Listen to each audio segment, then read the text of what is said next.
Hello everyone and welcome back to the channel where we chat about practical, sustainable urban gardening here in Europe. Today I want to share the story of a clever old technique called Hugelkultur that could really help those of us with small city plots, allotments, or back gardens where the soil is often tricky.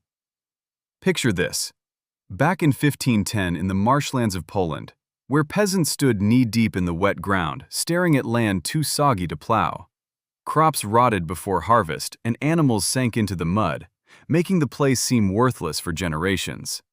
Then an elder remembered something from the old Codex Copernicus, an ancient method passed down quietly. They cut logs and laid them on the marsh like building a simple road, then piled mud and peat on top, just 1 or 2 spades deep. The logs kept their feet dry and helped the soil drain freely, which turned things around in months. The marsh bloomed with root crops like beets, onions, radishes, and turnips, giving up to 6 harvests a year where nothing grew before. This technique spread across medieval Europe to Germany, Eastern Europe, and the Alps, wherever waterlogged ground met desperate farmers trying to feed their families. Even now in our European cities, with compacted urban soil or wet winters like we see in the UK or Poland, it could be handy for making the most of limited space without fancy equipment. The old records were quite precise, saying that where land is too wet to be plowed, crops may still be grown this way.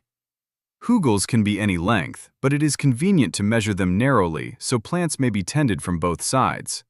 They advised dressing the gardens in autumn or after every crop by covering the earth with rushes, weeds, or forest leaves that rot into good vegetable manure, as useful as cow dung.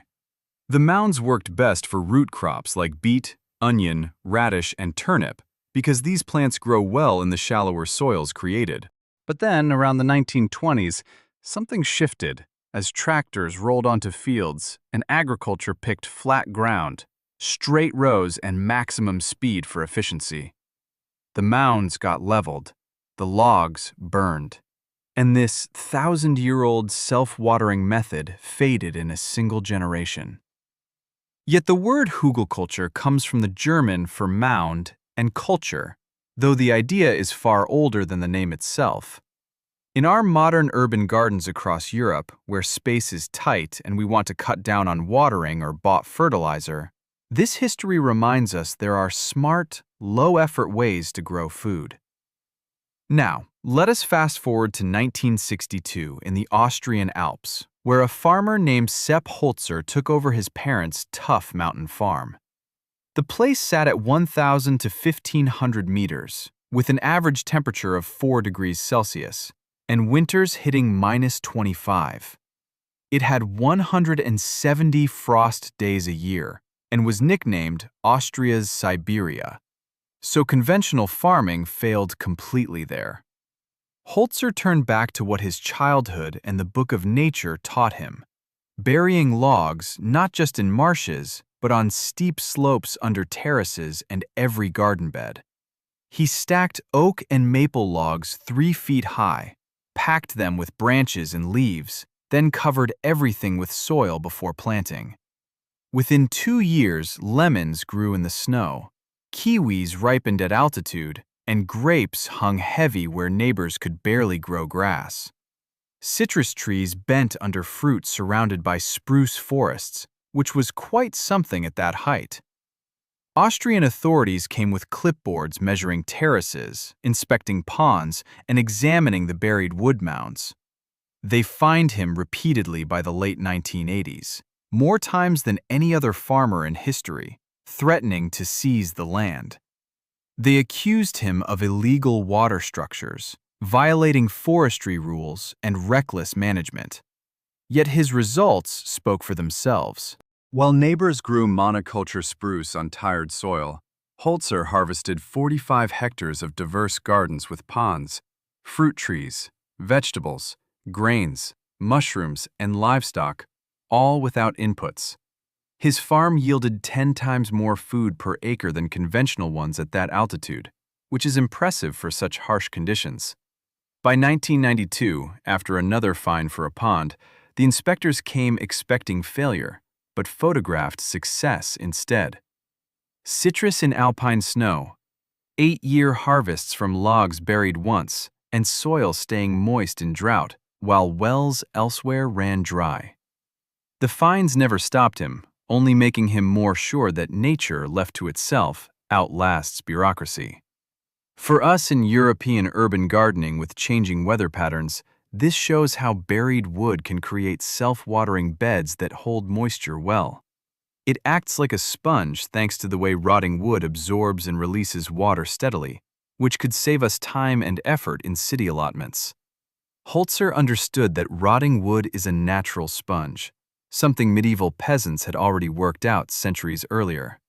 Studies confirm the wood holds huge amounts of water as it decomposes, with heavily broken down samples absorbing up to 5 times their weight. This helps in our gardens during drier spells that seem more common now across parts of Europe. The process also creates gentle heat from microbes breaking down the material, keeping soil a few degrees warmer.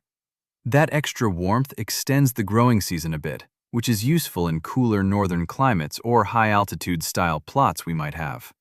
It releases nutrients like nitrogen, phosphorus, and potassium slowly over 20 years, matching plant needs without sudden booms or crashes.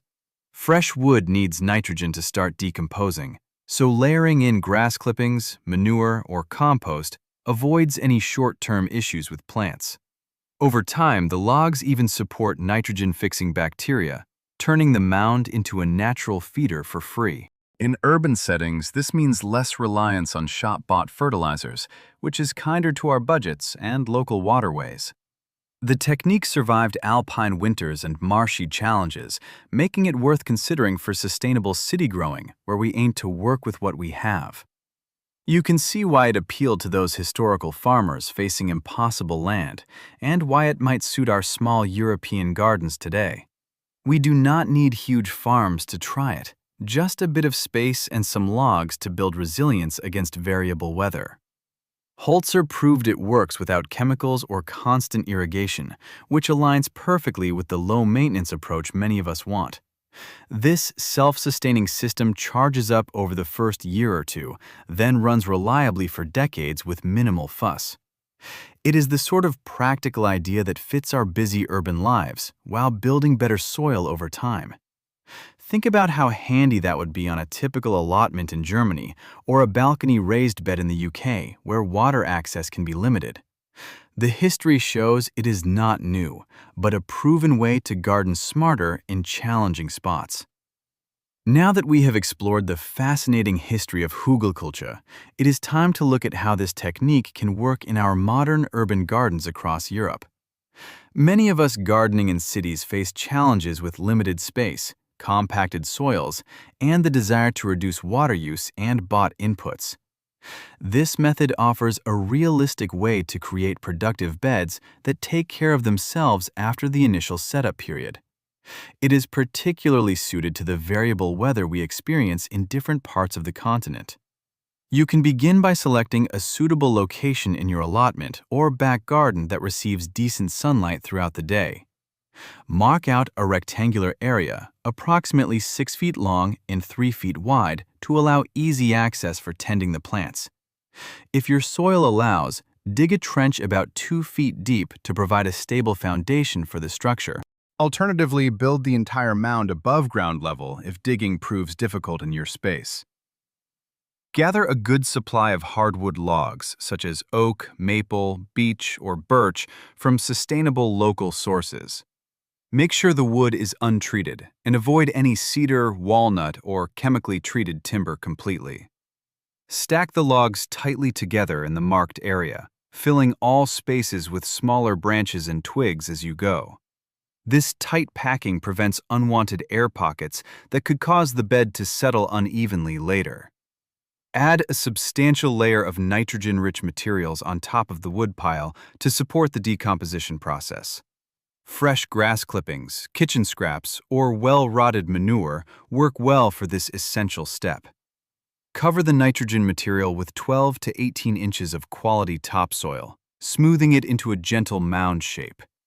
Finish the surface with a thick layer of organic mulch, like straw or leaf mold, to conserve moisture. Water the completed bed generously during the first 12 months to help the logs become fully saturated.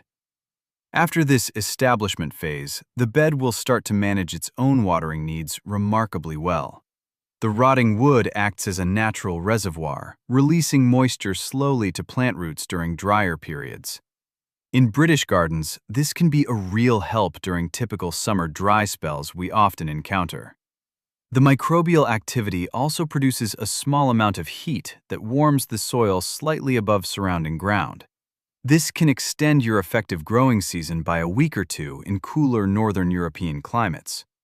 You will find it ideal for growing root crops like carrots, beets, and onions that enjoy the conditions. Herbs and some fruiting plants can also do well once the bed has matured for a couple of seasons. The slow nutrient release from the wood provides steady feeding without the need for frequent fertilizer applications. This saves both money and effort while reducing the environmental impact of your gardening. For those in urban apartments, even a scaled-down version in large containers can demonstrate the principle effectively. It is all about layering organic materials to mimic natural forest floor processes in a controlled way. Start small with one bed to gain confidence before expanding your Hugelkultur area over time. Observe how your plants respond and adjust future builds based on your local conditions and experience. This approach encourages a more hands-off style of gardening that fits well with busy city lives. It also builds healthier soil ecosystems over the years, supporting beneficial organisms naturally. Many gardeners across Germany, Austria, and the UK have reported excellent results with these methods. The technique has real potential for sustainable food production in limited urban spaces. By using materials that would otherwise be wasted, you close the loop in your garden system nicely.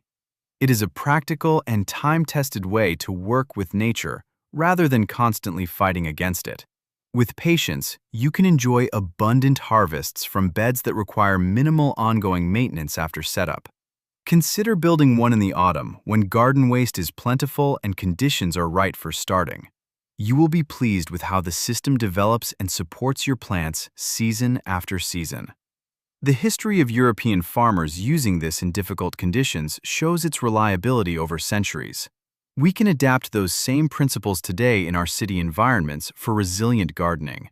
This method helps reduce reliance on municipal water supplies, which is increasingly important. It also minimizes the need for plastic packaged garden products from commercial sources. Overall, it is a sensible choice for anyone interested in truly sustainable urban food growing in Europe.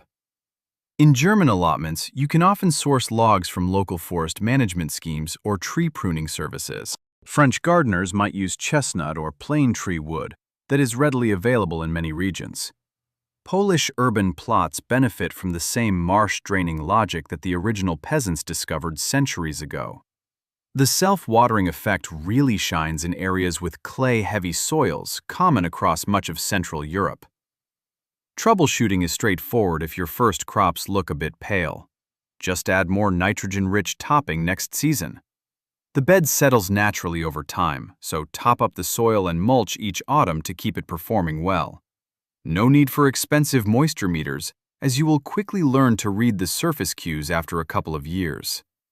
This low-input approach leaves more time for enjoying the garden, rather than constantly tending to it. The economics make sense too, with a modest initial investment paying back many times over in produce and saved costs. Industrial agriculture moved away from mounds for tractor efficiency, but we have no such constraint in our small spaces. Instead, we gain independence from annual fertilizer purchases and irrigation systems that require maintenance. It is the sort of quiet, reliable system that aligns with the practical, sustainable ethos many European gardeners share. Even in higher elevation gardens, or those with shorter seasons, the internal warmth from decomposition gives a helpful edge. You might extend tomato or pepper harvests by a few weeks without extra cloches or fleece in a typical British summer. Root vegetables thrive in the loose, well-drained structure created by the buried wood layer over time. It is worth experimenting with different hardwood mixes to see what performs best in your particular microclimate. Once established, the bed needs very little intervention beyond occasional mulching and harvesting your crops. This makes hugelkultur especially appealing for those of us balancing gardening with full-time work or family life. It connects us back to the wisdom of medieval peasants who made impossible land productive without modern aids. The technique survived alpine winters and marshy challenges, making it adaptable to our varied European conditions. In summary, bringing hugelkultur into your urban garden is a straightforward step towards more self-sufficient growing. The logs do the heavy lifting on water and nutrients, leaving you free to focus on planting and enjoying the results. It is not a complicated or trendy fix, but a proven, practical method refined over centuries for tough spots. Give it a go in your own plot, and you will see how it fits into sustainable city gardening without any fuss.